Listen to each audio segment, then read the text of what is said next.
weapon of discouragement. I told you, every man of God in the Bible, a point in time, got discouraged. Jeremiah will say, I will never speak of this word again. But he said, anytime I vow not to do that, there is always fire in my bones. There is something always in me like fire that will force me to do it. It got to a time Jeremiah said, I will never preach of God. He was discouraged.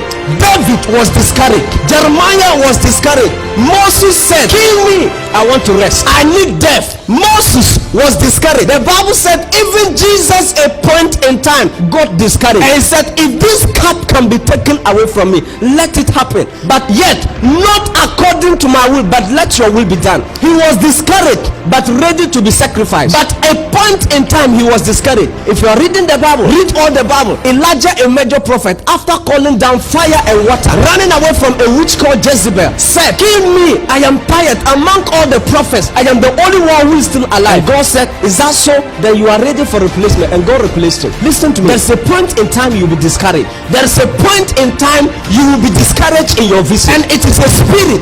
Get ready to fight it. David said, and I encourage myself in the Lord. David have come back and his town has burned and there was nothing, and David said, and I encourage myself in the Lord. His wife was taken captive, children was taken captive, his throne was taken captive, and David was distressed. And between the point of David discouragement, there was nothing like recovery. But the Bible says, when David encouraged himself in the Lord and he prayed and said, shall I pursue? And the Lord responded, pursue, take over, recover all, and leave none. Until you encourage yourself, you cannot recover. Do not be deceived. There will be a point in time you'll be discouraged. The only remedy for this is to encourage yourself. Look, there will not be anybody to encourage you. Your pastor may not be there. There will be a time where the sermon in the church is not encouraging again, because you have been in the church for long and they have preached over and over and give you promises of scriptures and all that, yet your life is the same. So it will be a point, you get to a point in time that the word of the man of God will never encourage you again. You get to a point in life, let me say, the words of your relatives, your brothers and sisters will never encourage you. The economy will not encourage you. You will be discouraged. Maybe the bank will take everything away from you. You will do your investment and everything is locked. You will be discouraged. It will get to a time nothing encourages you. Economy is against you.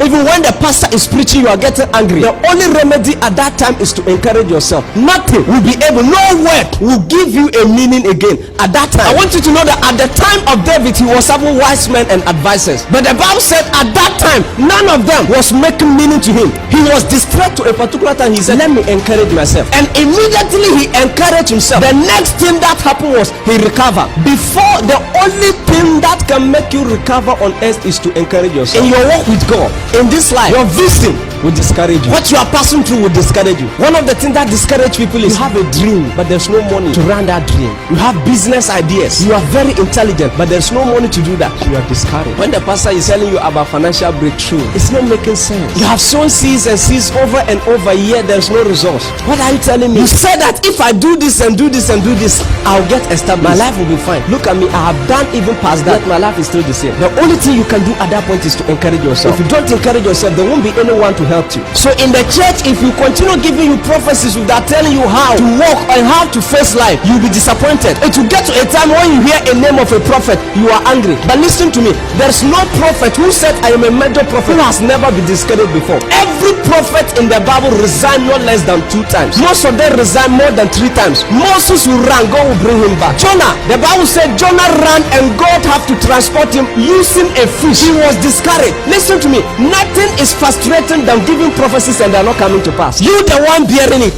You may say, well, my prophecy hasn't come to pass, but listen to me, whenever a prophecy comes to pass, God is the happiest person, followed by the prophet and now the receiver. You are not the happiest person when a prophecy is fulfilled. When a prophecy is fulfilled, God always become happy, because men will say he's faithful. So every major prophet you have been seeing, they encourage themselves in the bedroom, come out, deliver to you, and when they get back, they are fighting spirit of discouragement. Why is it that some pastors resign? There are pastors, ask those who read. Why is it that you are a pastor and now you are resigning? So what word were you preaching to your members? What were you telling your members? As you said, this generation, can I prophesy generation? It is a dangerous generation.